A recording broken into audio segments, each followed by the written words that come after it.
evening, everyone. How are we doing on this fine Thursday? Yeah, the weather's taken a turn, but Argyle's fortunes have too. Will it last? It's only one game, and it wasn't the prettiest, but the 3 points was all that mattered. And as we said on Saturday night, it was reminiscent of Derek Adams' shithousery. Let's just get out there, a 4-4-2, and let's just grind out that result. We are back at home on Saturday, though, after 6 back-to-back consecutive away games. It feels like it's been an age, and it's going to feel weird, I think, when we head there on Saturday. Anyway, in the house tonight, we have Herbie, who's joining us tonight. Evening, Herbs. Evening. Andy is in. Andy, how you doing? Good evening, mate. Yeah, doing okay, thank you. Good. And we've got Gavin in too. How you doing, Gav? Splendid, thank you. Excellent. So, what have we got for you tonight then, folks? So, firstly, thanks a lot for joining us. We know, obviously, for those that have been with us, our show Thursday evenings at 8:30 is what we call our live lounge. So, we match preview the game on Saturday, and we also try and bring in a few topics. And today's topics are going to be about, obviously, the Derek Adams interview with Chris Errington, very similar to the Argyle TV interview that was released on Friday, but we shall touch upon that anyway. Of course, we'll preview the match against Northampton. Also, Gavin's going to give us a bit of an update on the Argyle ladies as well. Gavin does go to those games at home and has been to the last few, so we can get pitch side reporting insights from, and it seemed to be a little bit handbags at dawn as well in this game on Saturday after their 2-0 victory. And also a little bit on Rawls' interview and anything else that we want to discuss. So, without further ado, I think we shall get into the press conference notes. So let me just switch to the slide deck. I'm on the wrong slide here. Hang on. I need to bring Gavin in. He's hiding out the way. Where is he? I don't Is he mind. hiding? There he is. So, first of all, just to jump into the chat, who have we got in today? So Stephen Cooper's in. Seen your message at the start, Steve, so thanks for that. We are looking for sponsorships and any advertising. Of course, why not? Anything that helps us do what we love to do on this show and to bring you. Also, Party Gamer Boy CJ, he's in. Sorry, guys, at theatre tonight, so won't be with you. Be back for Saturday, though. Which reminds me, I won't be because I'm on my works do night out. So you just have to suffer, folks. Unfortunately, no, the guys will look after you on Saturday. Come on, the Greens. Here we go again. Yeah, absolutely. Paul Bailey, evening to you. Simon Fort, hi from Reading. We've got Michael, obviously, who's an Reading fan as well, living in Plymouth. Simon, who's been on before. So good evening to you. Stephen Cooper says, evening, Gavin. Nice to see you. PAFC Green Army. Good evening, lads. Hope for a win on Saturday. And Andy Prowse, who's back in tonight. We've missed you, Andy. We haven't seen you for a while. Andy tells me that you've been, or our Andy tells me that you've been doing a bit of decorating, a little bit like ourselves. Carpet arrives tomorrow, gets fitted next Friday, thank God, before Christmas. So evening to you and good to see you back in. So there we go. So what can we do on Saturday's game to Northampton? Well, let's see what Tom Cleverley had to say in the presser. Home advantage and fan support. Cleverley feels playing at home is a relief, stating every team performed better there, although we weren't great before that 6 run of games. He stresses the importance of making home games count and creating a tangible presence, something the team aims to address. Importance of the next games, highlight the next 10 games. He said that in his Argyle interview, or the last week's presser, apologies, as crucial. Cleverly notes that a good start and the immediate need for results to breed confidence. The clean sheet from the previous game was particularly pleasing. In terms of Northampton's adaptability, Northampton is described as a tough one to predict, having used multiple systems recently. Cleverly praises their coaching and ability to adapt stylistically and citing their excellent performance against Cardiff. Injury report and update. Positive news for Eamon Benarous. Obviously, he did go off with a suspected hamstring issue. He's returning to training. Returning to training and available for selection, as is Joe Rawls. Gaining minutes is really good. Bradley Ibrahim did confirm requires surgery and noted that he's going to be out, I think, 12 to 14 weeks. Chris Errington also put out in his statement. And because I couldn't fit it all on one slide, cautious return. So we were all hoping for Pleguezuelo and Amici to feature on the bench potentially on Saturday, but Tom says he's erring on the side of caution. With two key players, Pleguezuelo is regaining sharpness and could be in the squad for Saturday. Amici requires one more week with the Bradford match earmarked for his return. And he also noted about training intensity, cleverly noted a real freshness from the players, observing high tempo and intensity in recent training sessions. And he said he challenged the squad to play how you've been training in up-and-coming fixtures. So there's a snippet from him. We'll come on to Owen Dales in a minute. To break that down then, so Herbie, the home, obviously, advantage. You've travelled to a good few of these. I mean, out of the 6, did you not do 5 of them? Yes, 5. Yeah, so, I mean... Which one did you go to? Bristol Road? Yeah. Oh, well, fucking stay away, young man. Stay away. Stay away. Yeah. What's wrong with you? So trying to not touch on the negative side too much, but just give us a bit of a feeling of just been to 5 out of 5 defeats. Don't focus on the negatives. Yeah. Yeah, obviously it's been quite an awful 6 weeks, but like to end it on a win is a bit more of a relief, I guess. And also a win against a poor side, but you know, you have to be better, don't you? And we took our chance well. And I didn't really think, we didn't play our best, but then neither did Port Vale. We played way better than we did in other away games I've seen. Like from like the first half, we created chances. Second half, created chances as well. Yeah, and a bit more organised as well. Yeah, we looked way more organised, and obviously Talai scoring against his old club was good to see as well. But yeah, what am I touching on cleverly? That's fine. It's just it's the home game advantage now, isn't it? So his first point. So you've suffered those 5 out of the 6 away games with 5 defeats. Obviously, we got the players got the win, and we got that result on Saturday.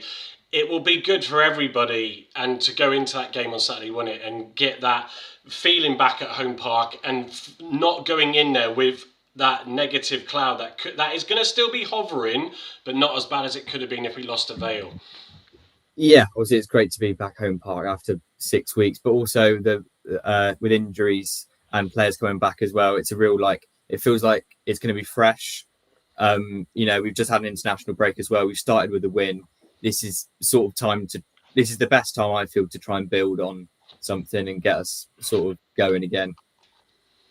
Yeah, no, absolutely. I mean, Gavin, I'm sure you're looking forward to getting back. I mean, you said you haven't had a pint because you've been so busy since you were probably last in Diamond. So, you're looking forward to getting back there and seeing the lads on the pitch. Yeah, it'd be nice to sit in my own. I've sat in my own seat, but watching the girls, which is a little bit of a different scenario than watching, on the pitch and off the pitch. It's a bit different. Was it pretty Saturday? No, we all said that. But to quote a previous manager, if there's a fat lass at the front of the taxi queue and it's 3:00 in the morning, pissing rain, you go and chat her up and get in, don't you? Other lasses are available. Taxis are other lasses are available. That's what he said, wasn't it, in the interview? Something along those lines all those years ago. It was an ugly win, but hey, you'll take 3 points. It doesn't matter at the end of the season. I think if that kickstarts the better football that we saw in September, and we did see some good stuff in September, despite what the bedwetting community will say. We did. Ding! I'm going to shove a button for every time. We need a tweet mistake, didn't we? How early I'm going to get it in. We won 5 out of 6, didn't we, in September, and we played some good stuff. Since then, we've been pretty ordinary, to say the least. Some would say diabolical. But you need something. You need something to grab hold of, don't you? Any port in a storm. And that was it. And it was ugly. And defensively, it was okay, but it wasn't great. And I was quite happy today to see cleverly say we got a clean sheet, but we lost concentration at times, and we gave Port Vale 2 or 3 good chances, big chances that they didn't convert, and that was right. He did, because that's what happens. I don't know if anyone watched Argyle analysis on Monday, but other analysis shows are available. Just don't watch them as yet. Yeah, but I was really happy to see Aaron Cusac's little 2-3 minutes on Rolls, saying he had 20-30 minutes. It was a cameo, but you just all the off the ball stuff and the talking and the communicating. You come here and I'll push you there and I'll pull you there. It was just like, oh yeah. And I think him and Joe Edwards were big catalysts in seeing at the game, because they kind of commanded a bit of people around them and pulled everyone together. If you can get Joe Rolls starting on Saturday in front of the back four a little bit, then with some players who can play around him, then I think that will be a massive help, because we need that solidarity in midfield. So, was it good? No. I think the last 5 weeks. Am I entering Home Park on Saturday with renewed enthusiasm and optimism? Yes. Yeah. I'll probably be in the shit by 5 o'clock, but we're all here. But I genuinely think we'll go and win Saturday, and we'll go on a bit of a run. And if we do, if you look at the league table, it's ridiculous, isn't it? It's like 14 or 15 points between us and whoever's top, which is Stevenage or someone. I don't know. Off the top of my head, I don't know, but I can check the table out later. Andy, it'll be good to get back into that block 9 and into the seats again. Say hello to and see everybody around. You forget, I suppose, you don't, obviously, or some of you might do, but when you, Andy, obviously we connect with the podcast and have done, and before that we never really knew each other. So there's a lot of guys around you that you obviously engage with and talk a lot to. So when you suddenly miss so many weeks of not being there, it'll be good just to catch. And I'm sure everybody would go, yeah, it's been shit, innit? Go, I've been diabolical. You've been watching that crap, and like the podcast or the football. So yeah, it'll be good to get back, mate, won't it? Yeah, it'll just be good to get back in your seat again. I know Keith Jenkins watches, so if you're watching tonight, Keith, hi, how you doing, mate? All the lads behind me, we'll always talk about the match before what we think is the expectation is going to be. Are we going to win the game? And then afterwards, we'll sort of look at each other if we've lost, and have a few words about that as well. So yeah, it'll be great to be back in my seat again, back with Ray Clark and Aaron again. So that look forward to it. Yeah, I'm sure equally with Jason, who drives a banana bus, will enlighten me with how his 6 away games on the bounce have been in that bus. So a couple more in tonight. Oh, I just seen Ninja Matt drop in. Evening, Matt. Good to see you back in. Blast from the proverbial past. Hello, Matt. How are you? Someone who's also been very busy. We are still, I kept been checking in with Matt. We've said before, those that haven't been on the show at that time, Matt's a chartered accountant, and so we have discussed about when the company accounts come out, which I think can't be far off, are they? I think it's soon. We will digest those. I mean, what an enthralling live lounge that's going to be for you all. But no, we will make sure we try and give you some insights into the inner workings of the finances at Home Park.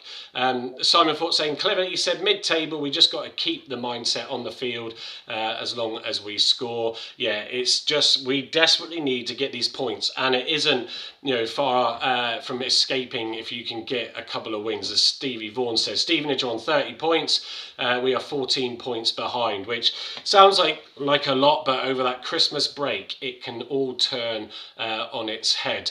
Darren Curtis, evening to you. He said he sounds good, I'm off to watch it, referring to Argyle analysis show.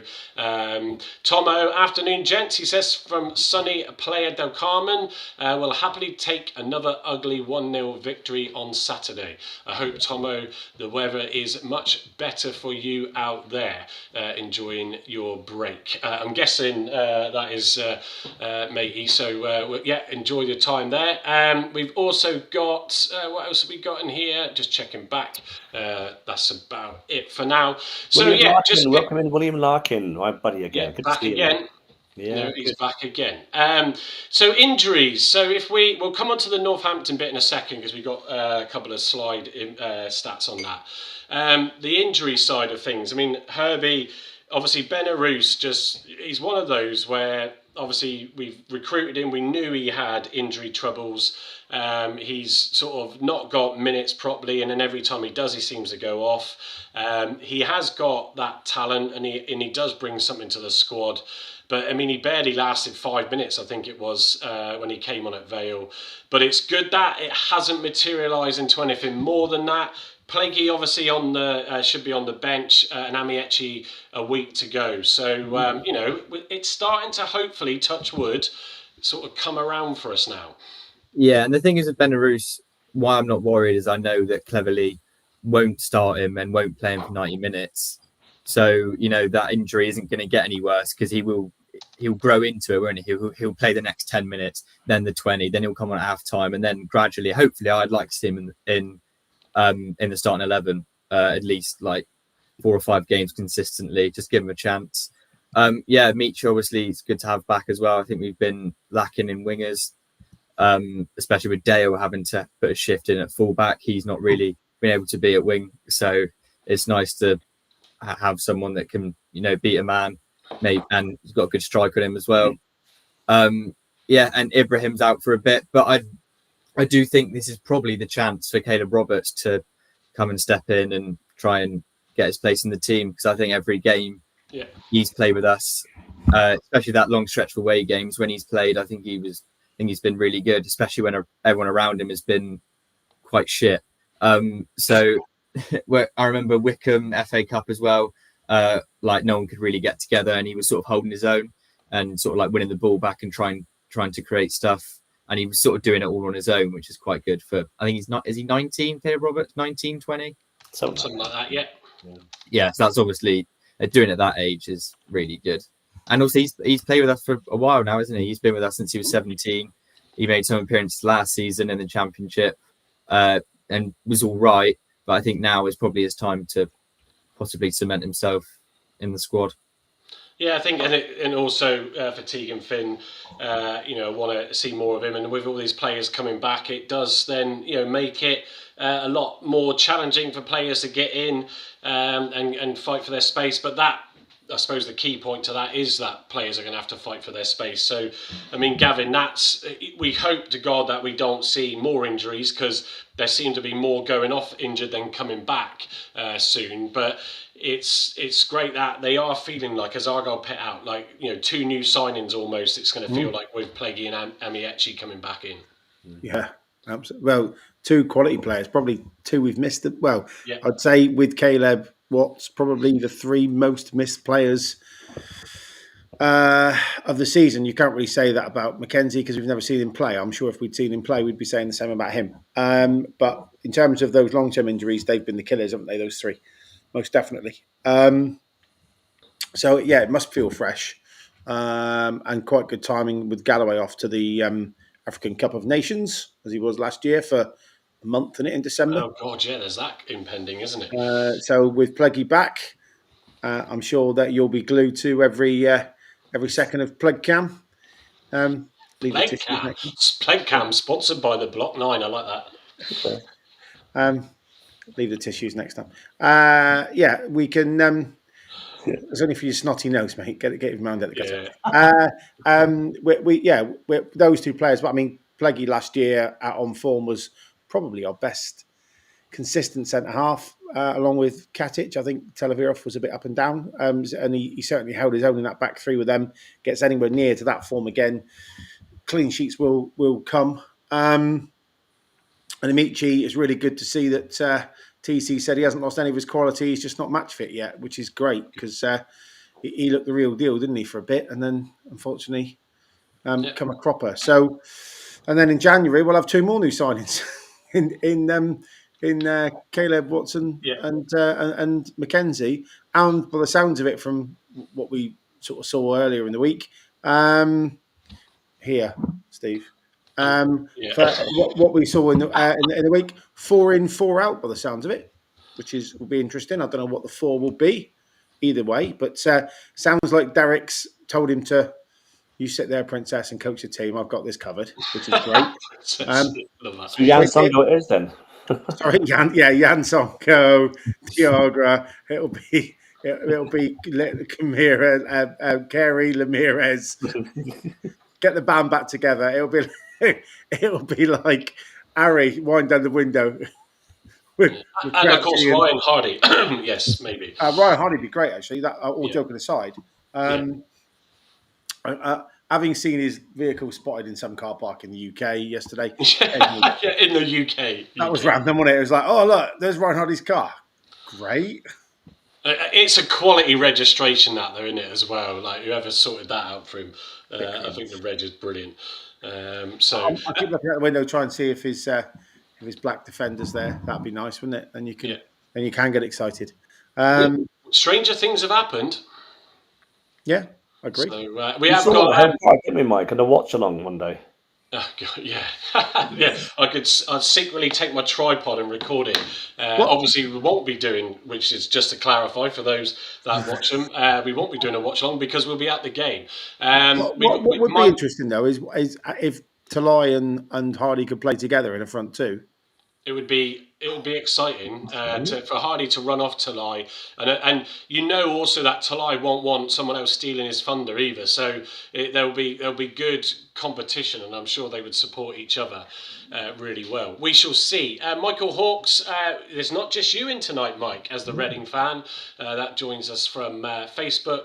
We've also got Simon Fort, who's a Reading fan as well. So 2 Reading fans in the house tonight. Is this their spy camp? Is it? Their scouting mission. Yeah, scouting. They're doing get some inside info, aren't they? I tell you what, I wouldn't take any of the crap we spout back to Reading. Actually, no, please do. Please do. Well, that Barry Mumba's a great player, by the way. Say again, Andy. So that Barry Mumba's a great player, by the way. Oh God, come on! But Mike and Simon, if you shut your mouth about Ballymumba. Yeah, if you wanted to come on and join us when we play you and give us your thoughts and discuss the match preview, then let us know. Ben Bennett, flooring. It would be good to see you and say hello, Ben, when we get back on Saturday as well. Hope you're doing good. What else have we got? Stephen Vaughan saying, Gavin, why are the ladies doing great? Well, we're going to come on to that a little bit later. Segment later, yeah. As well. Let me just check, go back on the messages. Who do you think will depart from the Argyle squad in Jan? Steve said, well, this 4 in 4 out that Gavin was alluding to. Well, we'll just wait and see. I think at the end of the day, who knows? We don't know where we're going to be in the league. That could have some influence. And yes, we could well see some old faces return. I don't think anyone can predict anything that Derek Adams does in the transfer market, can they? Well, I'd like to make a prediction, actually. Go on. We are definitely signing either an Irishman or someone from the Scottish Premiership. Clip that up, Michael. That's going straight on socials. It'll be a short, so everybody can bookmark Herbie says. Yeah. Absolutely. Stephen Cooper also said earlier, Mike, where's your works Christmas party? Captain Jasper's. Well done, Mr. Dawson, give you a star. Well, actually, it's a team. It's a team do. We might end up on the Barbican. So the department that I'm in, it's our little team one. We did have a bit of a piss up Cara Dawson a month or so ago with all the home-based stuff that we did this year, and that was enjoyed by quite a few people. Let me just flip back to here. Let's go and pick up on Owen Dale's pre-match thoughts. He was in the hot seat with Cleverley today. Oh, picking up, I can't remember who said it earlier in the comments about how relaxed Cleverley. Now, I haven't came home from work, prepped for this, done dinner, sorted the kids. So, did he look then relaxed? Andy, Gav, you're nodding. Yeah, he looked a lot more relaxed. You can understand it. He's got his first win under his belt again since the sort of last 5-6 games debacle sort of thing. He had the schoolboy grin back, Mike. Yeah. Okay. Which was nice. Yeah. He's finally wearing off, I think, Mike, and I think he's starting to sort of think, right, there's something going to happen now. We're going to turn the corner. That's the impression I got. Yeah, no, it's good. Well, I commented on it after his seeing some of it last week. So, it's look, you don't wish ill on anybody with the situation, and it's been tough for everybody. So you just, no matter, even if it's not pretty on Saturday, it's just getting those points, letting the confidence grow again, get some goals, and then as it starts to flow, things will then get better. And as Ninja Matt says, I'm sure it's going to be fun with Derek at the helm, going back to our January window piece. So Owen Dale says, settling in at Argyle, he says, expresses his satisfaction with the team, group and life in Plymouth, despite a recent sticky patch. He's very happy, highlighting the positive environment, which is good to hear. Embracing experience, Dale is keen to step into an experienced player role within the squad. He relishes the responsibility and is happy to take on this leadership position. I have commented how he's probably been one of the better players over the last few away games, and I don't care if you're not there for a long term. I'd give a captain's armband to someone who actually is showing care and passion on the pitch. Home advantage, he says, after extensive travel, he's looking forward to playing at home. He believes the home fixture offers a much needed opportunity to secure a positive result, and a belief in a turnaround. Dale says, despite recent results, he remains optimistic. He feels that a few wins can quickly get the team back in contention, viewing Argyle as an amazing club as well, with significant opportunities. So he, Herbie, come to you. He's settled in quite well, hasn't he? I think he has shown a lot of leadership. He's darted all around the pitch. You would have seen it equally when you've been at those games. What position should he and shouldn't he play in? He's just like, wherever you need me, I'll go there. And like I said, you've seen the emotion come out of him when he's been frustrated with his fellow teammates. And I don't have an issue with that, because more should let their frustrations out. But yeah, he's been good so far, hasn't he? Yeah, and from what I can see from him, he seems a real winner. He seems like he hates losing. He hates even losing his one-on-one battles, or just like having bad games. He absolutely hates it. So he always seems to be improving every time I watch him as well. And also having a player that can sort of say, look, wherever you need me, I'll play. And then for him to go and do that. I mean, he's been playing left back for us at some points during the season, and he's been okay. Imagine what he's going to be like when we can actually get him into his proper position when people with injuries come back and he's actually playing the position he's played for all his career. I think he's going to be good for us. And yeah, he's an unbelievable shift at left back. The Mansfield game in particular, he was, I don't know how much he run, but bloody hell, he surprised he wasn't off in the 60th minute. Because he was overlapping Mumba in that game as well, and then they were playing crossfield balls, and he was coming back making recovery tackles, and that's probably something he hasn't really done in his career. I doubt it at Oxford at all. He was playing at left back or anywhere near the defensive line. So yeah, he's been unbelievable so far for us. Yeah, I think it's good, and you never know with players when they get to come down. I mean, obviously Mitchell had that spur with his family situation, and you could see that made a big difference. And then he came into his own again on Saturday. I felt in that game, and you could see that he's back and ready. And his piece again in before that game where he's like, we're all fighting for our sort of positions in January, in terms of the loan positions. So it's good that we've got a couple of those loan players that are prepared to sort of really stick their neck out and get stuck in, because Gavin, when you've got a young squad and we've been missing some of our experienced players, you really do need those guys that know the game and can really dig us out of these situations. 100%. Yeah, you could. I sort of alluded to it a little bit earlier, but if you look at just Rawls and Edwards and Dale on Saturday, closing elements of the game, just been there, seen it, done it, haven't they? They've got that game experience. They know instinctively where to go, when to go. They're dragging the young players around them, organising better, communicating better, not jumping into rash tackles. Apart from Joe once this season, we won't mention that. Brush past it. We still won that one, so who cares? They've. Well, you'll see in my lineup later. For me now, it's all about experience. Who's got the t-shirt, the mouse mat, the cup, and has been there and seen it and done it. So for me, he brings that. I like his work rate. I'd like to see him a little bit further forward up the pitch. I've got him in midfield in today's lineup and Saturday's lineup. But he's good quality. Again, a bit like a bit like Rolls and some of those older players and Patterson, they don't tend to lose the ball when they've got it. They always seem to find a way of retaining possession, even if I can get my words out. Whereas a lot of the younger guys will try that magical pass, lose it, and then we turn around, we're up the pitch, transition, and before we know it, we've conceded. So I like that. I think that's what they lose in athleticism from not being in their early 20s, they gain in mental experience and knowing where to be at the right time. So yeah, for me, very, very important at the moment.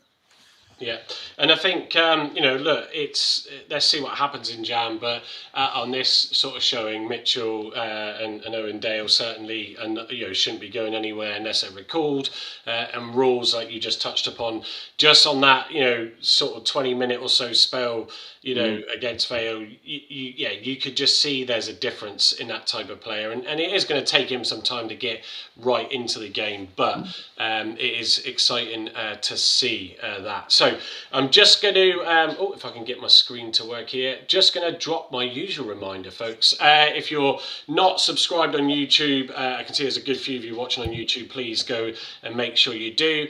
Thank you to all those that have. And of course, across all the other platforms where you are, please give us a follow on those and equally subscribe to the YouTube channel, even if you don't go on there. Just quickly nip on, go, yeah, I'll subscribe to that and jump off. But it's always appreciated. Just a shout out, we've had a number of people sort of get in touch and leave some nice messages at times on the social channels. Today we had one from Laura Camille. If I've got that surname wrong, Laura, apologies. But they're listening in from Canada. She said, we listen and watch your podcast every week in Canada to keep updated on Argyle. Great job, guys. Like all the weekly info and match updates. Argyle fan for over 50 years and have even got my Canadian buddies watching them, but not happy with the way things are going. So it's just not good enough, she's saying. Can't believe we have come to this, a team that can't compete in the league. No heart, or will it play or won't play for the shirt? Well, look, it changed a little bit. We'll see, Laura. But yeah, people still frustrated with things out there, but we really appreciate you listening in and watching in. If you are watching, I don't know what the time is in Canada, someone look at it, it'd be interesting to know. But yeah, thank you for that. Obviously there's a lot of Argyle groups and clubs around the States, everywhere around the world. I see them when I look at our listening chart for the podcast, for those that don't watch live and listen afterwards, and hello to you all. It's amazing when you see all the different countries that people come and grab and listen.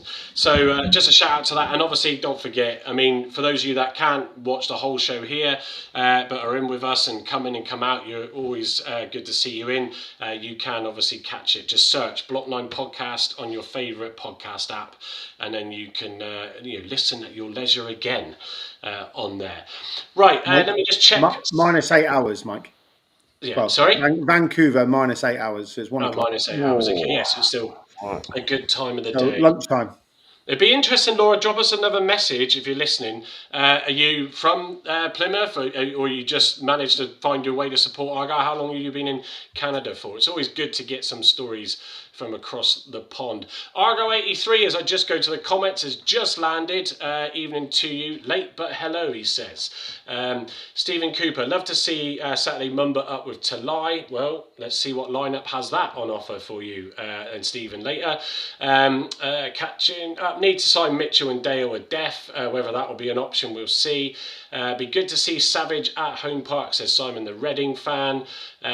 Also needed, where we go, no, we've already read those out. Right, I'm just going to jump 2 slides, because I tell you what, we'll come, hang on, 3 slides I think. Right, we'll just change it up a little bit, and we'll touch upon the interview that Chris Errington at Plymouth Live, the Herald, did with Derek Adams, get my words out, with Derek Adams, director of football but not a manager in waiting. So I did take the interview and just summarise the points for you tonight.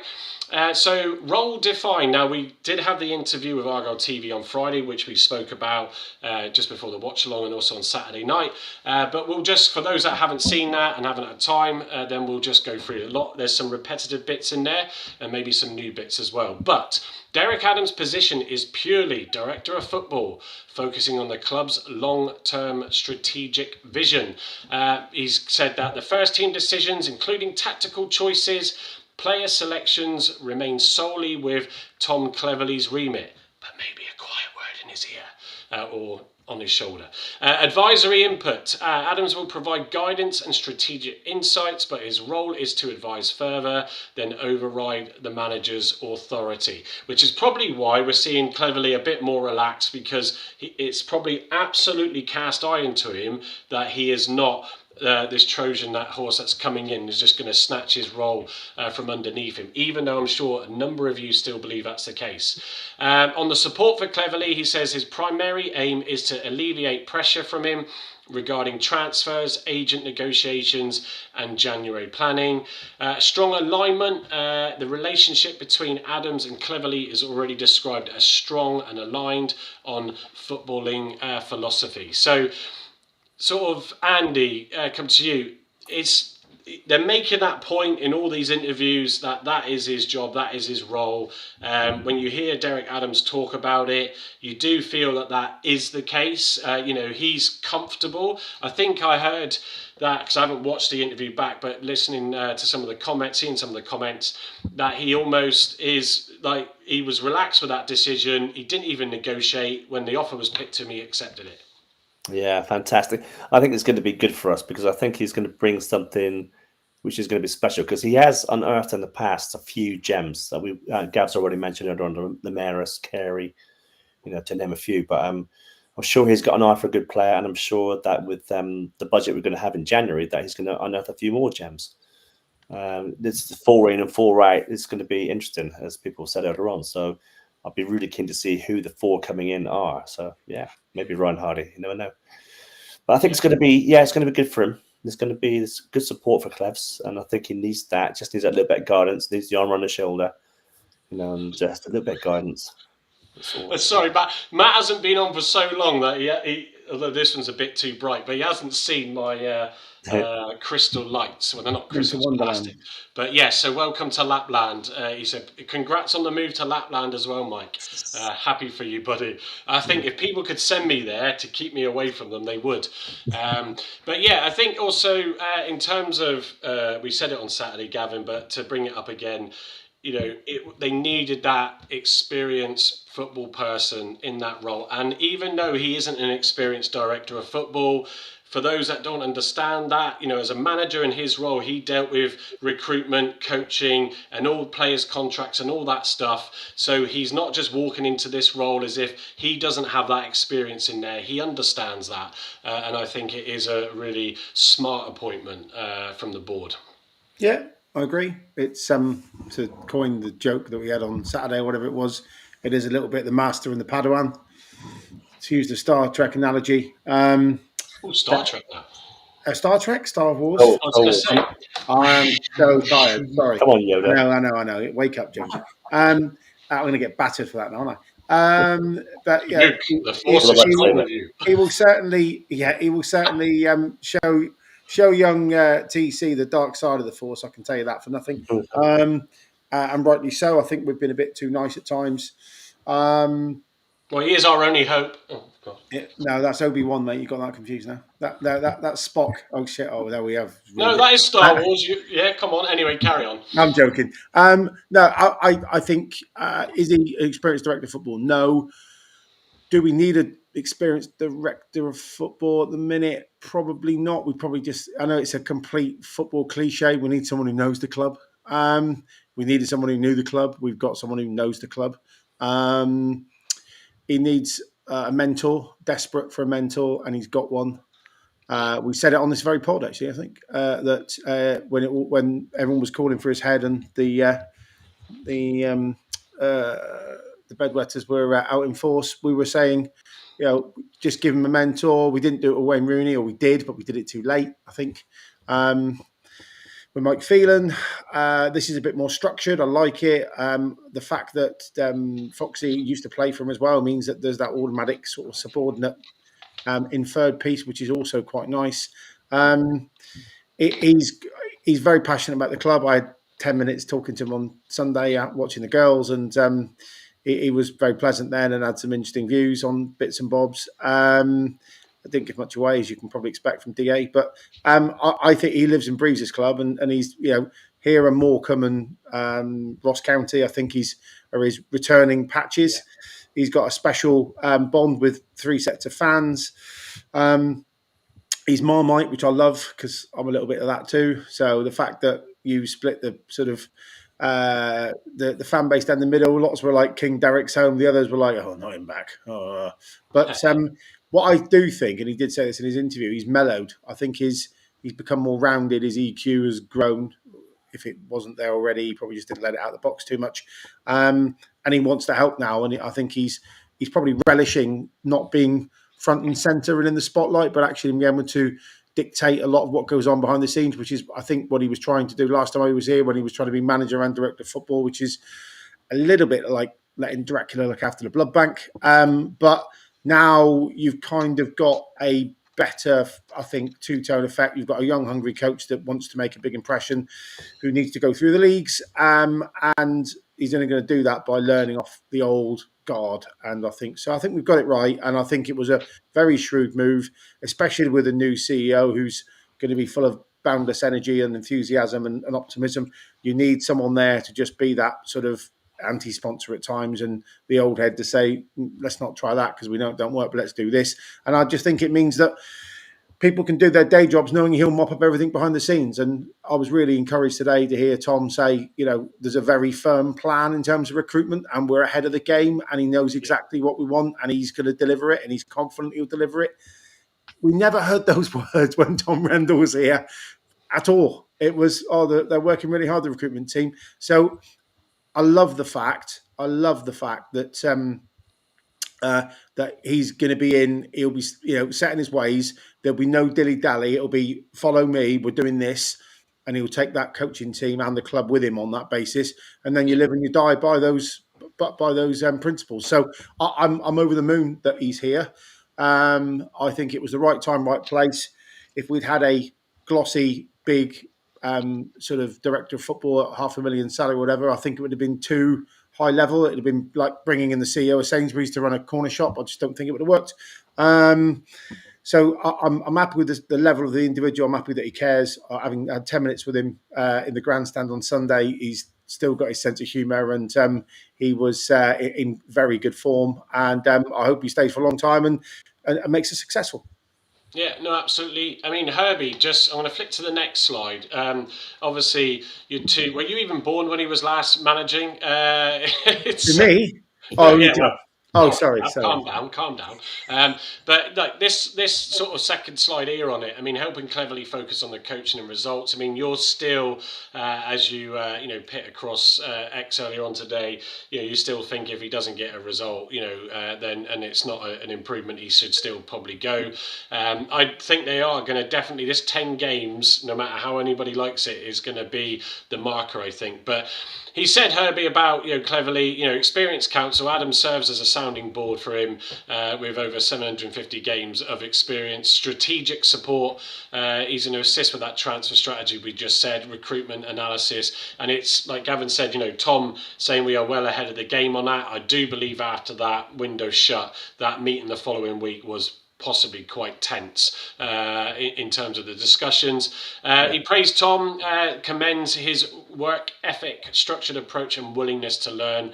He believes Tom has handled the challenges of the tough season exceptionally well, because it has been bloody tough recently.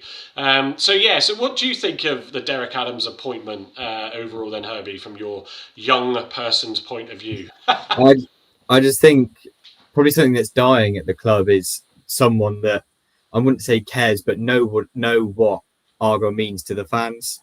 Obviously, you've got players like Joe Edwards, who's been there for a long, long time, that knows what it means. But we've got lots of new signings and lots of loan signings that haven't played for Argyle for a long time. And obviously, injuries like Pleggy knows what Argyle means for the fans and for the city, and that's dying a bit, I think. And having Derek Adams back sort of relights that fire. And he, as well as the director of football, I reckon he's probably the man to get it into the players of, like why Argyle is important, why they should play for the badge, why they should be winning games for the fans that pay good money to see them play. I think he'll really put that point across. And I also think as well, in a way, he'll put that sort of kind pressure on Cleverley. So if he's not doing well, Adams will sort of say, look, I am putting pressure on you here to do well, but I'm not going to be like, giving you a bollocking. And I also think as well that, if he's not performing, he isn't scared to say to Hallett, look, this manager is underperforming. In my opinion, I reckon you should get a new one. Yeah, I think the way you've sort of put that across is brilliant. I mean, obviously you've got deep into your football anyway, and obviously you've gotten a way to support the club a lot while you can before all the reality of a job and all that stuff eventually kicks in for you. But I think the way you put that across, it does say a lot. There can be businesses at different times when you have someone coming in from external and they want to sort of pit their point on things and they have no understanding of the business and what got it to where it is. Obviously, I've been at that business for 20 years and seen a lot there and seen those sort of people come and go. And the club is a different thing. If you bring someone in from the outside and you set up some goals and challenges for them, there's a part of it where they get too focused on that, don't really understand the club, and it can all go wrong. And so I think you're absolutely right. Someone that's coming in that understands the fan base, has ridden the rough with the smooth with this club before. It just, for Simon, and certainly for Paul, new into that role without that experience, as I said before, it's probably the perfect fit now.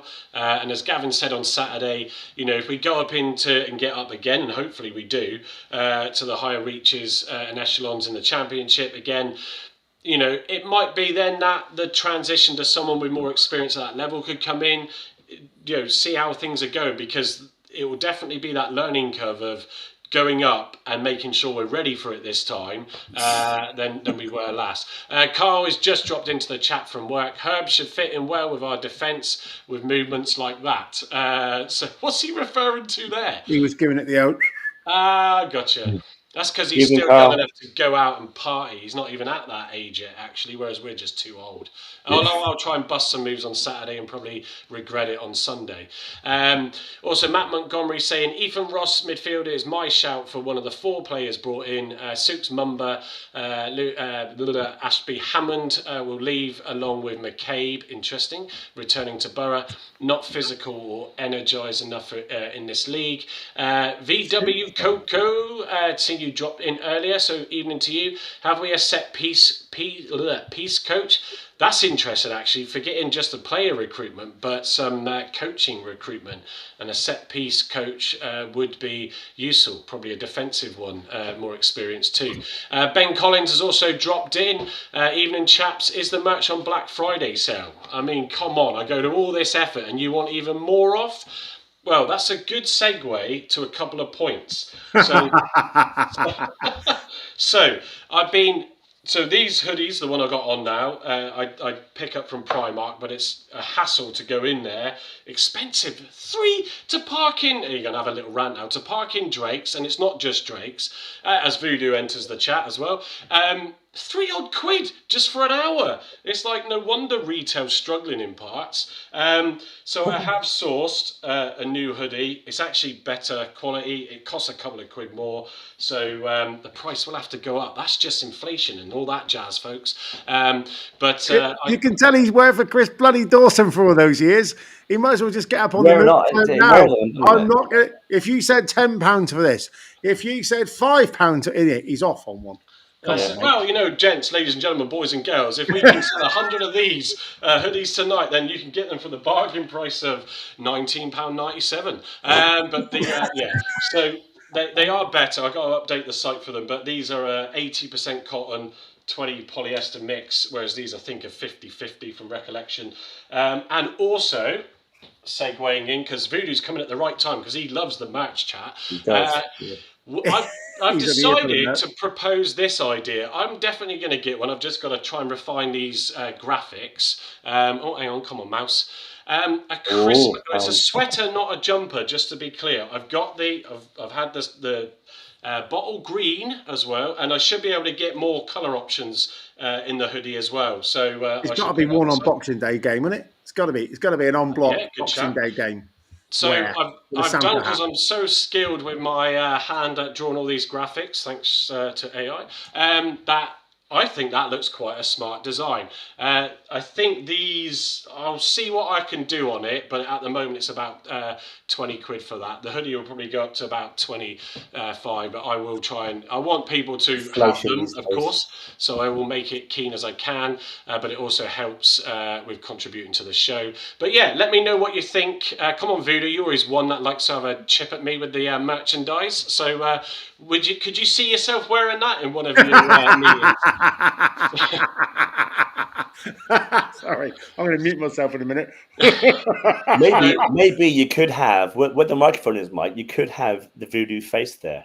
Yeah, well, that's true. Yeah, I mean, I don't have it on me tonight. I'm going to wear it to the game because I'm going to do that now after we got that win, for sure. But yeah, let me know what you think of that. We're definitely going to get some. That has got to be an on-block Boxing Day game. I'll look good in diamond in that, won't I? There we go. Yeah, well, we need to. So everybody, get your orders in. I've got to list it first, but yeah, if you do want one, let me know. I shall get stuff ready for it and get it listed on the site. I'm hoping I'll have a mock-up early next week. So Voodoo's saying, would you like me to design something? No, you can chuck something over. Yeah, go for it, Voodoo. You can be our design artist. It'll be collector's item numbered. Limited edition. Limited edition. Limited edition. Rubber the Greens. Michael Hawks wearing on the away end on Boxing Day. There you go. Right, yeah, good shout. Yeah, you might just want to change it to All Things Reading and see what happens. But yeah. Rubber the Greens has just come in. Evening to you. Hope all sales are going through the tax man, Michael. Yes. Yeah, Ninja Matt's taking care of that for us, isn't he? Rachel Reeves can go and shove one on that one. Thanks very much. No. Don't start Voodoo off. There's 500,000 kids out of poverty. He's going to be seething at the minute. Seething. There we go. Yeah. So all those that have got 7 kids can go enjoy extra benefits. Anyway, moving on. You know, we've done it in actual bottle green, Voodoo, to go with your wine. That's it. Well, absolutely. Yes. Voodoo sent me a PM, has he? Yeah. So Ben Collins saying, put me down for a Christmas jumper. Cool, thanks for that. Rubber the Greens, if I can get back to your comment. I hope all the sales are going through, as he said to the taxman. Michael Hawke saying, I'll wear one in the away end. Voodoo saying, would you like me to design something? I'm repeating what we just said, but I'm trying to catch up here. Contribute to Argyle official merchandise, surely. Yeah, certainly not. This is quality merchandise at a sensible price. No serious profiteering going on here, I'll have you know. Now, I don't want to go and get banned again because they blocked me on X 2 odd years ago because I commented on that stupid little outdoor light with their sticker on it that they were trying to charge 70 quid for. That was £20. Just disclaimer, it's a third-party reseller selling it for them, but that's still a rip-off. Anyway, only quality merchandise at sensible, everyday, low-value prices. I'm doing my Dawson. Let it go. Sorry. I was having an internal monologue externally then. Is there a new Frozen film coming out? I didn't know there was. No, but I just let it go, Michael. It was 2 years ago. Fucking let it go, man. Jesus wept. I mean, I have to log in to the Block 9 account just to see what's going on with Argyle, you see, or I go onto Instagram and I'm not blocked on there. So, Simon, if you're listening, come on, you know, it's water under the bridge now. Get hold of whoever the social person is and unblock me on X. Voodoo says, I agree with workers paying for the unemployed to have children. Actually, who wouldn't? Absolutely. Anyway, moving on. Just to finish off where we are here, Derek Adams said, initial assessment of the team and key players. Port Vale's resilience. He said, watch the Port Vale secure a win from the watch us secure a win at Port Vale from the director's box, noting their impressive grit, ability to keep a clean sheet and strong team unity, which was there in that game, but definitely wasn't if he'd have been to the previous 5. Isn't that right, Herbie? So tough away venue. He said Port Vale for away matches are acknowledged as not a free-flowing venue, emphasising that securing a positive result was paramount over stylistic play, because of course that's what Derek Adams is all about. Talai's impact. Talai has been highlighted as very impressive due to his immense work rate and consistent delivery of crucial goals. And as I keep saying, and as others do, we just got to feed him and they will come, as they say. So we want to see more of that, and hopefully on Saturday. League position and injuries. Derek said the current position is recognised as unacceptable. Those significant injuries throughout the squad have been acknowledged as a contributing factor. And then we move on to Adams's motivation and long-term impact. Club loyalty emphasises the deep connection to Argyle, accepting the director of football role without hesitation. As I said, he didn't even challenge the salary. So when he realises he's on minimum wage, then I'm sure he'll love that. At least Rachel Reeves won't be taxing you for more then if you don't move up your bands. Sorry. Strategic progress. His focus is on long-term club development, not taking over as first-team manager, as we've alluded to. Holistic development. Plans to engage with all clubs' facets, women's team, which we'll come on to later, academy and community, while prioritising first-team success. That's a clear mandate. The parameters were carefully established over months, ensuring mutual understanding and alignment. And obviously we touched upon the recruitment. To end, a key task involves that thorough review of the past summer recruitment strategies to identify the successes and areas for improvement. Do they have child labour in Lapland? They're not children, they're just dwarfs. They're just they're little Oompa Loompas. Well, to be fair, that's a good point, actually. I could show my kids how to get these transfers on these tops. I'll note that down for Saturday. So it keeps them busy. So like a bit of politics, Voodoo says, and doesn't Gavin? I mean, if your X feed is not full of retweets from Gavin Jones when he's busy on a Saturday morning in bed doing nothing but retweet. No, I'm up with the kids at 5 o'clock. I've got nothing else to do. Yeah. No, what's he say? Voodoo says, I had a dream this week about Derek Adams. What a beautiful dream it was. I can see Voodoo and Derek becoming like kindred spirits. Yeah. Well, it didn't last long, did it, with Muslich after that famous video, and then he suddenly went Pete Tong. Unless Voodoo is, in fact, Derek Adams. We've not thought of that. Oh, no, that would be a shock. The mask reveal. Yes. There's a show and a half. Can I just say on Derek, also in all joking aside, because it's getting a bit like endoterming here. Come on, let's get it back on track. It'd be like some people said, "Oh, is he just after the manager's job?" Well, look, if you're director of football, your longevity is normally far longer than one manager getting the old tin tack. So for me, I would be much happier as Derek Adams on his 150 or whatever it's going to be grand a year, or 200 grand to be director of football, with very little pressure of getting the tin tack when you get 4 or 5 losses on the bounce, dictating strategy. Look at Mr. Dusnik before him. He managed to ride 4 or 5 regimes, didn't he? So why would you put yourself in the firing line when you can get a good job in a good city with a club you love, and not put yourself down a level and get hammered in the process? Yeah, that's my thoughts. Yeah, no, and also, where is it? I love this one from Matt. Gav retweeted me once. Oh, the good old days. Although Matt has told me he's stayed as much away from X as he can during all this negative spell. Because mentally, and when you're busy with work stuff as well, it's never a good mix. Matt, you'll be loving it. Yeah, Simon Fort said, it's gone off, but he said, do you think anyone will come in for any player in January just as it clips off? And he then picked Talai. Who knows, but they can't play him until the end of the season because of that 2-club transfer limit. Derek is obviously Simon's spy, says Voodoo.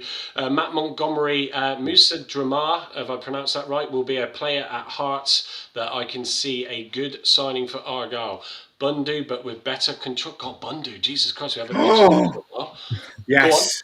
No, I was just hang up Bundu. I was like, that'd be amazing. Yeah, I mean, how is he getting on? Anyone know? Yeah, he's doing all right. Yeah, I love that. Yeah, he's all right. Yeah, he's doing all right.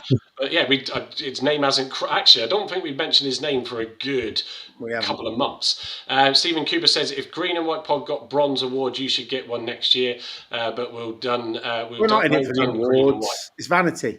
It's vanity. We're not in it for the awards. I couldn't sleep with an award. So only because your wife would find out. You never made it to T-shirt. Oh, classic. But yes, absolutely. And what else? Andy's replying on multiple accounts, so that's just thrown me there. Voodoo, Dale will take charge short term if need be. Voodoo's still very firm on that happening and appoint a better coach. Then get back to director of football. Well, we shall see. Michael Hawke saying mine's 3 times XL. I think that's an option on there. I'll have to check. One of the limits was that one of them only went up to 2XL, so I'll have to have a look. I'll sort that out later and try and get that up on the website. Rolling with Jay, evening to you. That's class. I love that. Rolling with Jay. In my opinion, appoint Derek Adams is a cheap make-do appointment by Simon Hallett. I agree we need someone in that position, but not a League 2 guru unless we go down. I feel TC was a bad appointment too. Yeah, look, I mean, there'll be people that don't disagree with you, Jay. I think it is actually a smart appointment. And when you've invested a lot of money, no matter how many people like it or not and say he doesn't invest enough, but when you've invested serious sums, you are going to want to bring in the people that you trust to look after that. I said the Paul Byrne appointment, as he's been on Argyle board for a few years now, is another way for Simon to say, I need someone in I can trust to try and sort out the situation. And I think Derek Adams is another one there where he will feel more comfortable in that. Some of us will like it, some of us won't like it. That's his decision, but let's just hope above all else it does work out, because we all want it to work out at the end of the day. Matt Montgomery, like us to sign Dale on a perm in Jan if an option. Yeah, him and Mitchell 100% would like to see that. Right, before what we got, because conscious of time. Oh, it's not that I want. It's not that I want. It is that I want. Apologies. Is it page 3? No, it is this one. So we're going to go back to the Northampton. Such a professionally produced show, folks, as you can clearly tell. So I've got so many screens. Right, get on with it, Edwards, because we're an hour in. Northampton Town season snapshot. So they currently sit 17th in League 1, 4 points above Argyle. Their match record and goal difference. They're currently at those 16 league matches, 6 wins, 2 draws and 8 losses. They've scored 13 goals and conceded 17, resulting in a -4 goal difference, but it's still not as bad as ours. Goals per match, if you like that, 0.8 goals and 0.93 goals per match and all that jazz. Concede 0.8 and score 0.93. Recent form, though, I've noted it down there. So recent form has been inconsistent. While their home performances show promise, overall consistency has been a challenge. The last 5 games have seen them win away from home, lose away from home, lose at home, win at home, lose at home. So I think Derek, or it's cleverly noted there, inconsistent sort of styles of playing games, and obviously their results have been that too. Background and strategic context, there you go. There's a title for you. This is Northampton's 3rd consecutive season in League 1. The summer saw a significant squad reshuffle, including key signings like Conor McCarthy, Dean Campbell and Tyrese Forner.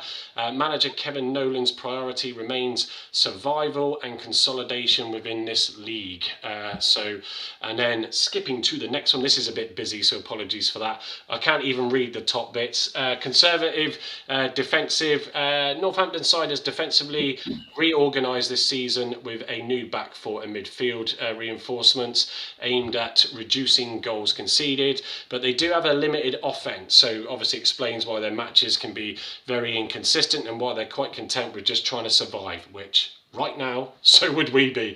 There's a few other bits in there, strengths and weaknesses, but it really is the fact that they're trying to be defensive and they do not have much of a goal up front. I'll come to the panel in a second, but on the final slide, Players to watch: Sam Hoskins, Northampton's regular forward and leading appearance maker this season. Expect him to spearhead, their attacks and be the primary goal threat, but their offensive is still not that great. Cameron Jehan, an experienced midfielder who provides occasional attacking impetus and serves as a key creative outlet in the middle of the park. And Conor McCarthy, one of the new defence signings. I think he's a centre-back. McCarthy is crucial for anchoring the back line, as Northampton's priorities are to shore up their defence. So what does that mean for Argyle? Northampton will adapt a deep defensive posture, aiming to frustrate and exploit any lulls or set-piece opportunities. Not that we're much of a threat at set-piece opportunities from our side, at least. Their limited offensive output suggests Argyle should focus on controlling possession, that back line, just pass it to that back line, exploiting wide areas and forcing them out of their rigid defensive shape. While their defence is robust, their lack of attacking firepower presents a genuine vulnerability if Argyle maintains solid structure. Herbie, what are you thinking then in that game on Saturday, and how do you think it will go? I'm obviously hoping for a win. I think it probably will end up in being a draw. It just depends how Northampton play. I think if do you say they've won away from home quite recently? Do you say in the last 5 games? It's been inconsistent. So home and away, they've won and then lost and all that sort of stuff. So I think if they come to Argyle like most away teams do, and sit back and let us have to be the attacking sort of force, and they can sort of sit back, absorb pressure, and then hit us on the break, I think that could be quite tough for us. But if they look at the league and think, away from home against quite a poor side, I reckon we can have them, and then we sort of battle with them as well and win second balls in midfield, and they've not just got 11 men behind the ball all the time, I reckon we can probably win, but it just depends how they come at us. Yeah, that whole situation where if they are quite rigid at the back and we struggle to get through, and certainly where we haven't been that creative trying to break teams down, you could potentially, it could be a long drawn out game where a goal might nick it again, but it might come late, and we might, the crowd just might not be too patient going in the more that game goes on. But who knows?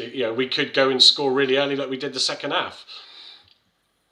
Yeah, and to be fair, I think the early lead is probably the best thing you can get. I think if we can get an early lead, confidence is up, the crowd gets going, because we can all admit the atmosphere at Argyle at the moment has been quite crap. The players haven't really given the fans much to shout about or get behind.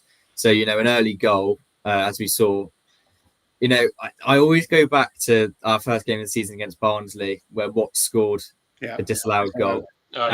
God, yes. And what could have been, Herbs? What could have been? But say for example that goal counted, would we be in this situation right now?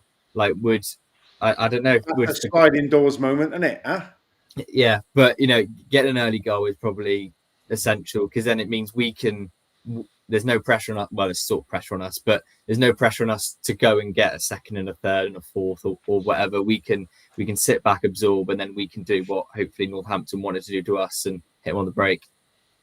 Yeah, no, I agree. It probably isn't going to be a pretty one, and I think a 1-0 bet will be good. I am loving the banter in the comments. So Voodoo's saying, good to see someone knows about finance, Ninja Matt? Unlike some. Who the hell's he referring to there? I don't know. But there's nothing worse than having your shit leaked before you're about to announce it, is there? Anyway, also, Ninja Matt pits up a brilliant comment here, just past the thread, about Paul Byrne. Byrne seems like a classy guy. The Milkman comments annoy the shit out of me. Who would want a successful CEO of a multi-million pound company at the club business? Absolutely agree. It is not easy to run a business of any size when you're trying to get on and be successful. So I couldn't agree more. But I don't agree with this one where he said, Mike probably knows 350,000 child workers if this can be of any use, Voodoo. Seriously, what's going on? Anyway, got them all the range up and down the country. Exactly. It's all the elves, mate. It's all the evidence. So I was just thinking in terms of the Christmas jumper, but I don't want to stifle sales. But in my head, I am thinking a giveaway is long overdue. We did do the top that Gavin donated to us, the signed shirt at the end of last season. Yeah. Thanks again for that, Gav. And he did manage about 3 years later to deliver it, but that's fine. That's true. It was into this season by the time we got it. My apologies. So I think we'll I'll rob some money out of the guys' pockets and we'll do a Don't leave your wallet on the table in the pub with Mike. He ends up getting contributions out of it while you're having a week. That's it. But I don't pay any of them, so I mean it's getting rich back here. No, it's not. It really is not. Just to clarify to the tax man again. Anyway, so Gavin, sort of, what are your thoughts then? Do you think it is going to be that scrappy sort of game where one goal is going to win it, or can Argyle take that momentum and really unlock Northampton and just get them sorted and done and dusted in the first half? It's a good question. Northampton last time out played 3-4-3. I think before that they played 3-5-2, and they have played 5-3-2. I think as well. And some. So if they've come here with a low block and 5 at the back, I think it's going to be a very dull game because we'll have 97.3% possession, 1 shot on target. They might have none or 1 and nick it 1-0. If they do what they did against Cardiff, which is have 3 up top, get on the front foot and try and take the game to us, then I think if we got Rolls and Boateng in midfield at the heart of it, then we have a good chance of solidifying the centre of the park and getting through the thirds and getting a bit down the flanks. And Tulai only needs 1 chance. We've all seen that for many, many weeks. So depends on formations. TC didn't know what they were going to knock out in terms of formation. I don't think anyone does, apart from the coaching team from where they are at the minute and when they rock up. So it's a difficult one to call this. Normally you can go back and see 4 or 5 games of patterns as I normally do for a Thursday night, but they've played 3 formations in 5 games, I think. So God only knows. But I think we'll be more front foot. I think we will certainly for periods look to play on the deck, and I think maybe Lorne McCabe in the second half coming on and providing some impetus would be a good thing with Belarus. So yeah, it's kind of up in the air. A bit. Sorry, it's a long-winded shit answer, but I just don't think anyone knows what they're going to put out yet until they put their team out, really. No, and SM10 saying that Saturday will be similar to Port Vale. 2 poor sides, again, with low confidence. Could be terrible. Hope I'm wrong. I think Cleverley's poignant piece about the training this week and seeing a big difference again in the players. So let's hope we can take it to them. But there is that nervousness of, sort of it could start a bit edgy if we don't, or early wobble, as Matt Montgomery said, could see things go flat and sap the confidence again. And that's very true. He's also said, come on, host, get yourself concentrating again and focus. Your focus is as brittle as our defensive line. It's not that bad, is it? Is it really? Absolute pelters tonight, Mike. Yeah, and rightly so. Love it, because it's normally me, so I'm happy that it's deflection. Yeah, I mean, I do have a day job as well, which is pretty intense, and so equally on a Thursday night, you are a bit like, oh, bollocks to it.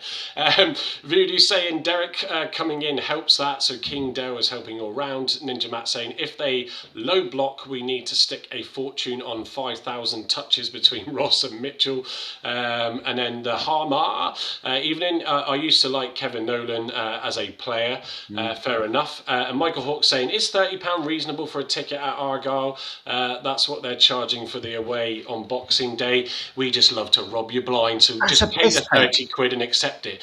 That is a piss take, quite frankly. Don't you think, Herbs? 30 quid? For a away game, yeah. Yeah. What's your average away ticket been, Herbie, this season? Well, I turned 18 this season, so it's gone right up. Oh, you didn't tell them that though, did you? You got those baby looks. You can still get that cheaper ticket. Yeah, not when they got my date of birth on the Argyle thing, though. Do they not do fake IDs these days, lads? Do they not? No. And they call me up and they go, "You've got a 16-17 ticket here. You have to pay the extra bloody £5." I'm like, great. Big Brother's watching you now, mate. There's no chance of that anymore. Yeah, but I'm saying it's normally about 19 quid. Yeah. Yeah, so I agree. Jokes aside, that is a lot of money. It's like our season tickets. They're not cheap, are they? Either for the league, and certainly with what we've been seeing and presented with recently in terms of performances. So, well, there you go. So, Mr. Byrne, Mr. Hallett, Mr. Adams, if you're listening, 30 quid. Maybe. Well, probably too late to revise it now. Yeah. But it will make up for it by wearing that Christmas Block 9 jumper, wouldn't it? Eh? So it's 50 quid just to turn up on Saturday. That's a false economy. By spending more money, you'll make up for having an expensive ticket. Correct. Make you feel better. At least you're getting something back because they won't get a result, right? Against us. Ben Collins saying £25 at Port Vale. God, that would have been painful as well. And that 500-mile round trip as well. Even though it was a win, though, and they needed that. Football on show was quality. You can't argue. It was good value for money. Yeah, exactly. And also Matt Montgomery saying, it's okay, my focus is like Rooney's restaurant. So you can't even text properly, like Rooney's restraint in a bar. I did wonder what you meant by that. The cider press shares have gone through the floor, though, since he's left. So can't get anybody in there now. Anyway, moving on. Andy, your thoughts then to Saturday's game?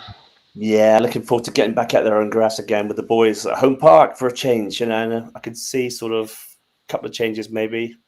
I like the experience we've got coming into the side now with your roles, with your Eddie was maybe playing on Saturday as well. We don't know yet.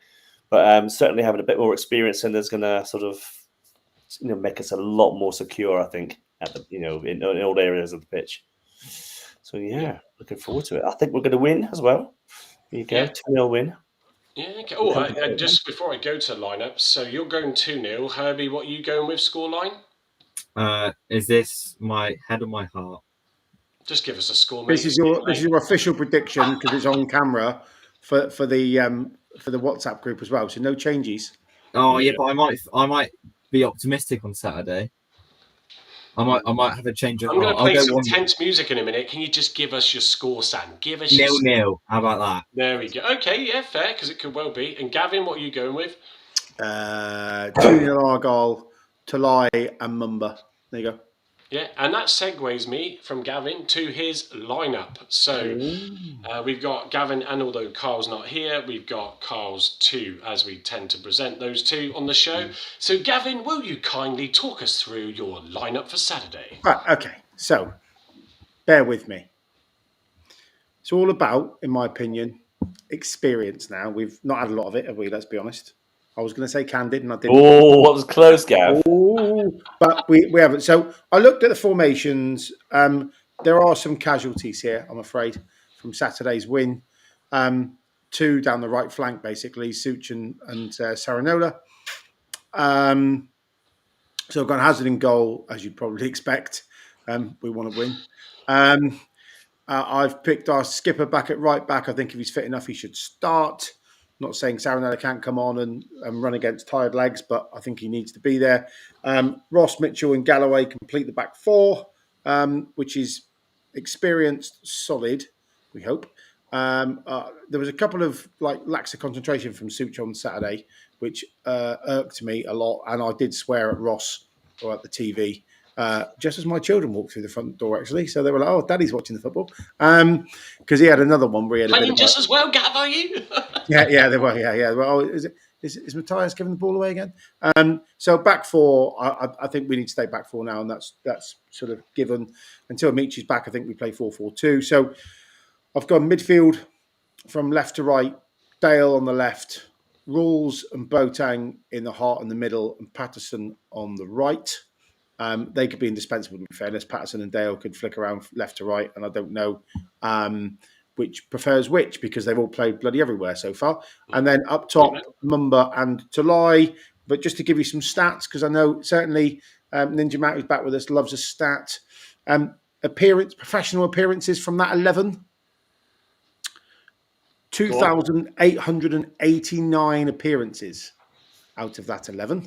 An average of 200. This is BBC fact check. We've got a team behind us now, just going in and double checking that. Do it. I counted them up one by one on their Wikipedia page with a calculator. But the spine there has got tons of experience.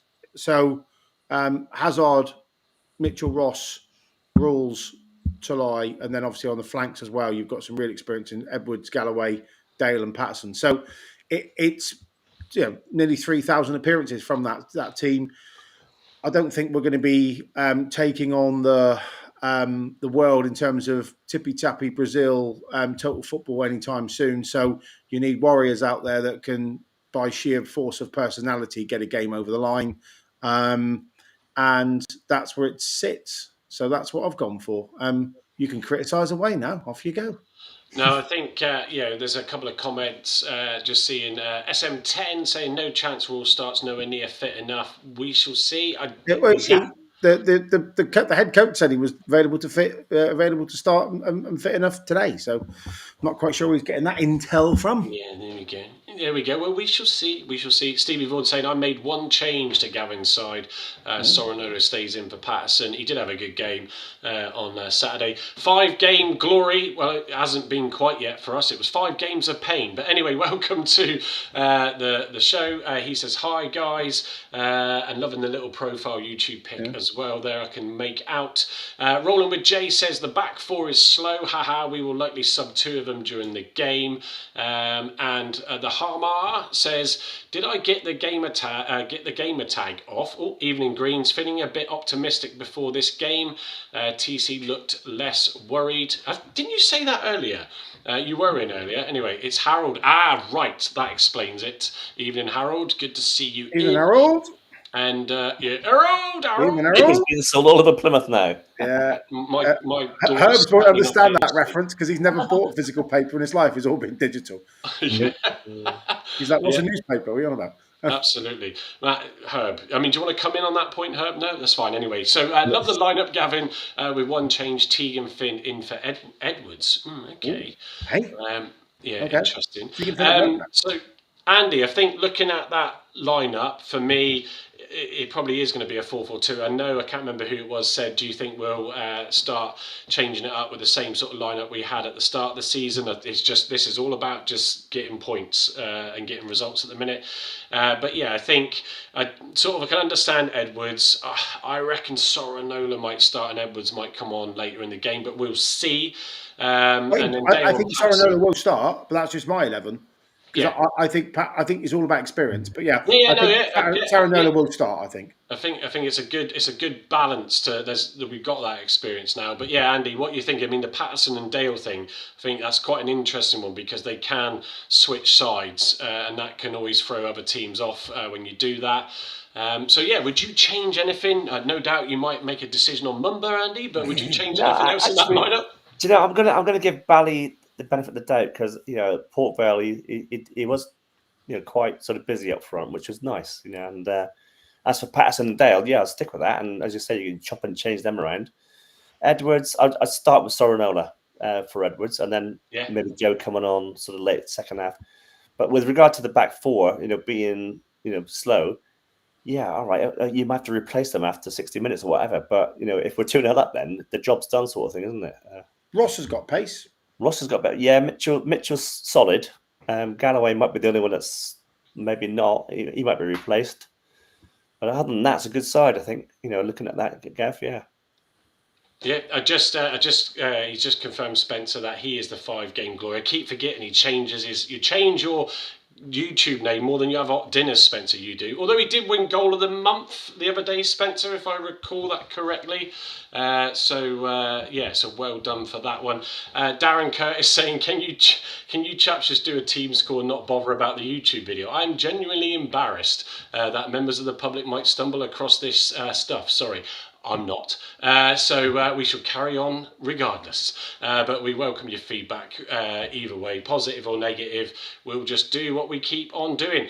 Herbie, anything you would change there? But before, I'm just going to bring up Carl's lineup as well and see what you think of that. So we've been Hazard up top. Yeah, well, it's just it just gathered as well. We're attacking the Devonport, Herb. We're attacking the Devonport. So you can see Carl's going with Edwards, Ross, Mitchell, and Galloway, and then he's got McCabe sitting in behind Boateng, Rules, and then Dale Talai and Benarous up there, because Benarous will be fit for the game. So what are you thinking about these two lineups, and what would you do differently, Herb? I probably would go for Gav's lineup. I wouldn't change anything about it. The only reason is I don't think Benarous should start. Obviously, very injury prone. He needs to and he's only just had a new injury as well. So he probably needs time to, work himself back into the team before he's starting and playing 90 minutes or however many minutes he plays. And there's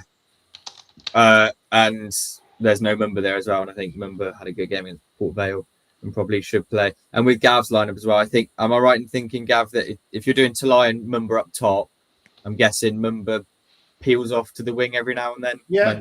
Plays in behind and becomes, because he picked the ball up early and drove at the Port Vale defence a couple of times with success on Saturday. So, I think you've got three wide players, haven't you, in Dale, Talai and Patterson, that can all interlink, because Patterson could play up top. They're all kind of interchangeable. But they've all got good game experience. That was kind of my point, really. Yeah, there's nothing wrong with Gav's lineup. And there's a lot wrong with Carl's. I think it's not, not poor Carl. I mean, he's working, so we don't care really, do we? I mean, if it's shit, we'll just park it, shall we? No, Carl, of course I'm joking. Voodoo, standing up for us. Dan Curtis, unlock your Twitter account, you cat, he says. Rolling with Jay, we don't mind it. We won't be everybody's cup of tea, but it's fine. It really isn't a problem. Good that you drop in anyway, look. Rolling with Jay says that Benarous should be let go along with Jack Mack. That could be what happens come January if there's anyone to take them. Spencer, 5-game glory, saying it's fine. I still won, I guess. Yeah, I didn't get to vote because I didn't see his dad's message. But Spencer has joined us a lot in this season. So young lad that's trying to ply his trade in his football team. I think, Spencer, if I'm right, you're 15, something like that. Just let us know. But we obviously sponsor the Talent and Foliates under 15s as well. Paul, I don't know if you're still in the chat, but he was at the start. I think they've had no games because of call off. Because it rained, so it was cancelled again last weekend. But the Harmar Harold saying Mackenzie was very good on Football Manager 26. Looking forward to seeing him later on if we ever do. And Steve Vaughan saying I'm working too. Us night workers stick together. And Ninja Matt saying Carl's got 3 goalkeepers. Yeah, well, Carl, we use this tool now, so lineup builder, and Carl sent it on the old one, and I said, come on, change it. So I'll stick up for him now. Gavin did this for us, and he did it wrong. So he got the. I just didn't flip the team. I was I'm attacking the Barn Park end, and Carl's attacking the Devonport. Yeah, it's a great shout. So my score prediction for Saturday, and then we'll move on to the women's from Gavin. But my score prediction for Saturday, I'm going to go actually another 1-0 win. If we start well, then yes, the goals could open up. Because confidence, when you are down in that sort of, they're not quite in with us yet, but they're not far off, and that could incite then a good win. But I think it will be a bit of a Port Vale-esque game, and we just need to get those 3 points. Gaza Brown, hi, evening to you. The Port Vale performance was. What does that mean? Shit. But thankfully we stole the 3 points. He's 50. I'm under 13s. He's even younger, Spencer, and getting goals in. And winning goal awards. So well done to you, mate. So moving on from the men's team, we don't give enough to this. We do have paramedic Emma, who doesn't get round to joining us because of her shifts. She is literally a paramedic. We'd like to try and mix it up so when she does get on, she will get on. But Gavin does watch the Argyle ladies, and obviously the club have done a lot in terms of investing in that. And I think with Marie Hurahan, they are going great guns, Gav, aren't they? With another win on Saturday and a little bit of fisticuffs, was it, Gav, as well? Yeah. So just a bit of background. I've watched every home game bar one this season, which was the Bournemouth 0-0. Didn't see that one. I was away on Ollie Bob's. The team from this year to last year are chalk and cheese. Marie Hurahan is gifted as a coach, I have to say. Great communicator, very high standards. because there's only 1,000 or 1,200 or 1,500 in the stadium every time, you can hear every word she says from my grandstand seat, which is great. And they play some nice football. They play three at the back. They've got two really good midfielders, and they've got a plethora of front three players that all seem to mix in and out. But to sort of illustrate that point, I think there's 3 or 4 of them away with Wales senior duty at the minute, which is why they're not playing at home on Saturday, because there's too many players playing international football, which is a good sign. So Saturday they play Gwalior, which is that funny signal, basically what used to be Cardiff, and I think they've done a bit of a split. And they successfully won 2-0 in the FA Cup. First 2 goals in the first half.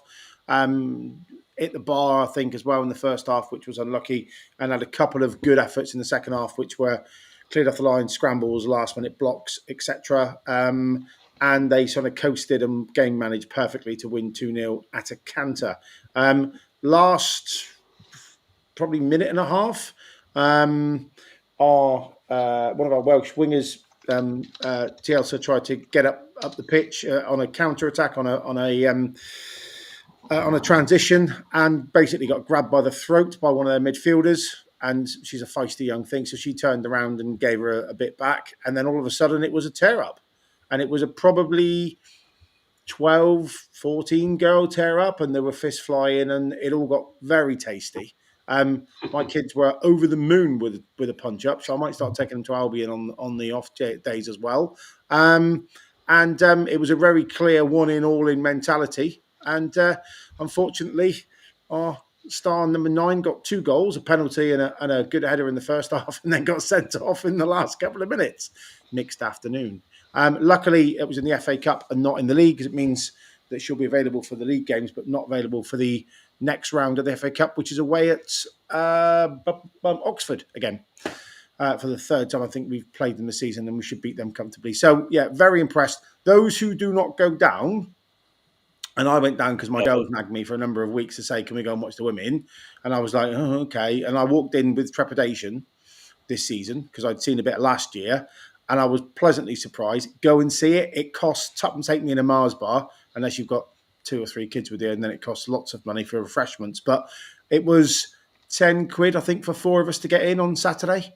It's not bad. Football's good. There's lots of stuff for the kids to do pre-hand. There's sort of blow up inflatables and kick the ball at the dartboard, and they open the Mayflower up with their sort of concessions for food and bits. And it's a bloody good day out, I have to say. And if it's raining, you sit in the upper Mayflower, and you can use the Club Argyle for hospitality beforehand, free of charge. And I have to say, I'm very much enjoying the football. So moving forward, I will do a match report per game, and those who are interested, great. Those who don't can switch off early. Which some of them have, but that's just the way it is. So we had, Rolling J said, see you later, lads. No girl talk for me unless it's Babe Station. Does that thing still exist? Hang on. Did I just say that? Also, Stevie Watts has just joined in as well. Good to see you in, Steve. Gaza Brown says, not interested in women's football, and he waved goodbye as well. Voodoo saying, 350 million turned into 30-year-olds getting politics again. Still can't get a GP appointment. Where am I going? I need to check. I want to check this. Come on the Greens. Is that not GT of old with a different tag now? I'm sure that's the same profile picture. Let me know. I'm just inquisitive like that. Ninja Matt saying more balls than the men by the sound of it, and actually some really good free kicks with that goal that went in. So Ellie Noble's free kick in the League Cup a couple of weeks previous in the absolute pouring rain was from 30 yards, and it hit the crossbar doing 100 miles an hour and nearly broke the net. Very good. They were 2-0 down and they won 3-2 that day with some really good fight back. So, yeah, brilliant. Yeah, really good. Some really good players, actually. It's a joy to watch. Yeah, and that's the thing, isn't it? And the club are investing in that, and Derek Adams will ensure that continues. So if you can make it, I know Sophie is sort of interested. She's not obviously can't join us on the pod. She loves sitting in on the Saturday ones when she gets to stay up a bit later. So at some stage, I shall take her up as well and join you, Gav. It is GT, so all you people that change your names, I've seen that a few recently. It does throw me off. So, but it's all good. We'll defo go to a game as well, says Steve Watson. Thank you. And also when we go, and if you see any of us, certainly Gavin, then pop up and say hello. It's always good to get faces to names. I'm very, very much behaved on those days because I've got a 7 and 5-year-old girl with me. It's not. No, I don't believe that for 1 minute. So Matt Montgomery is saying it's a serious. Is it serious? Wonder why more women HC aren't hired into the men's team would reduce the machoism. And also someone else saying earlier about getting Marie in to help coach the team. Ninja Matt then just slotting in with saying, I think you've got enough kids there, to be honest, Mike. Jesus Christ. I just sent you a DM as well, Matt. Yeah, so, but no, it's good to have you back in. I don't think you've produced this much banter, Matt, in all the previous shows. You're just obviously picking on me. Anyway, see you, Matt. It's been a long one, so we're about an hour and 30 just over actually presenting. So I think we'll call it that. I'm just going to check. Obviously, as I said, there's no watch along on Saturday because we'll be at the game. Our next show is, of course, Saturday evening at 8:30, but without me this time, as we said at the start, because I'll be getting pissed and dancing on the dance floor if my body can take it for a Christmas party. But you will have definitely, I think, Adam, Gavin might be a bit ropey after his return back to Home Park and all that free booze. Carl will be back. Herbie, if you want to come on and join the lads, you can again, and we'll check in with Harvey or anyone else that can hop along as well. But that'll be 8:30 on Saturday. You'll see us then, and then of course we'll return on Thursday. I will. In terms of the Christmas jumper, let me just quickly bring that up for those that are in late. Not as in a negative thing, you just couldn't get in earlier, of course. I am looking at producing this. I think the price point I can get it to will be 20 quid. I should have something mocked up early next week. I have it's a sweater, not a jumper, just to clarify, cotton sweater. That's what it is in bottle green because that I think will look really good. So I shall try and show that. I'll probably post it out on the channel so you can see it beforehand and then also bring it up on Thursday. But I'll get it on the Etsy shop, so if there's anybody interested, the sooner I know the better, because I have to order all the graphics and get them delivered in. But other than that, that's about it. So final thoughts from you, Herbie. I mean, it's way past your bedtime, but you're still awake, so that's good. Yeah, I'm eager to get back to Home Park. I've been to, well, it looks like I'm going to go to Wickham's ground more time in the space of 8 weeks than Home Park, so that's fun. Yeah, no, good. It is going to be good to get back. Go on, Gav, final thoughts from you? Yeah, much like it. Happy to be in Diamond. I will raise a glass of something large and red in Voodoo's honour. I'll take a picture and snap him in on Twitter. Look at boobies. What's that? I don't know what that is. Large and red. It literally that is nearly a calculator upside down. Yes. The Casio kind of boobies type text, isn't it? That's a Nokia 3310 boobies. So in the old days, Herbs, there was no graphics, right? It was like Snake and stuff. And when you text people boobies, you had to do comma, star, comma, and that was boobies. Yeah. I'm just explaining because the poor lad's 18 and he's like, what are all these stupid old men talking about? Yeah, looking forward to getting back to Home Park and hopefully a win would make everyone happy, wouldn't it? How did it go, Gav? What was it? What was the numbers you had to press? There we go. That's the analog phone before digital phones. That was my first, Herbie. That was my first phone. I think around 98, 99. 1819. Yeah, so it's mad. And I haven't got the battery for it, but it will still work. Andy, you probably got a phone that had a wire and a big battery pack attached to it, probably back in your day. Mine still worked on gas, mate. I don't know about you, but yeah. Gas. He was doing this. Yeah, I was winding it up. 8008. No. Boobs. Oh, this has gone very, very, very, very downhill very quickly. No, stop it, Michael. Yes. It is. Yeah, go on. So what are your final thoughts, Andy? Anyway. Andy, final thoughts. Final thoughts. Back in some kind of form here. Final thoughts are, glad to be back at home park. I've said it earlier on. Looking forward to seeing Argyle win on Saturday, 2-0 to Lie. And I'm going to go for, who's going to score this second? Boateng, there you go. Ooh. I think Boateng is going to score. He's going to put something in that net. So looking forward to getting back out there again. Seeing you on Saturday. I miss you, Micah. Honestly, if you send me another WhatsApp of those dodgy videos you watch, I dread to think what the algorithm suggests for you. So next, get the worst of it. That's the trouble. Yeah. So if you want to message Voodoo, you can do on 80085. He's there for you whenever you need him. Is that also the code for Babe Station back in the day? Anyway, Ninja Matt saying the guys leaving ain't so happy about it now. Matt Montgomery, Gav's last thoughts. I love dreaming of Mumba on in a winter wonderland. Stevie Watson, looking forward to seeing the Northampton Town fan Voodoo. Laughing out loud, the meltdowns. Ninja Matt, well, this pod took a turn. I mean, do you know what? It's we've been living a shit life of crappy football for far too long. Why can't we have a bit of fun with it? And then also scrolling back, Stevie Watcher will watch what we've missed a bit later, and also you can catch it and listen to it on your favourite podcast platform. Just search the Block 9 podcast. Voodoo's going 2-0. The Derek bounce goes on. Well done, guys. Nice to see you all again. It was good to have you back in, Matt, even if you just took a lot of the piss out of me. That's fine. Matt Montgomery, enjoyed the show, bruvs. Great job. Come on, you Greens, as Stevie Watson. Brilliant as ever, says Mike, the Reading fan. And come on, the Greens. Thanks for the pod against gents. So, it's good having you all in. Herbie, it's been good to get you back on as well. Ladies and gentlemen, boys and girls, that's it. We shall see you, maybe see some of you, say hello if we do see you on Saturday or bump into each other. And let's get another 3 points by hook or by crook.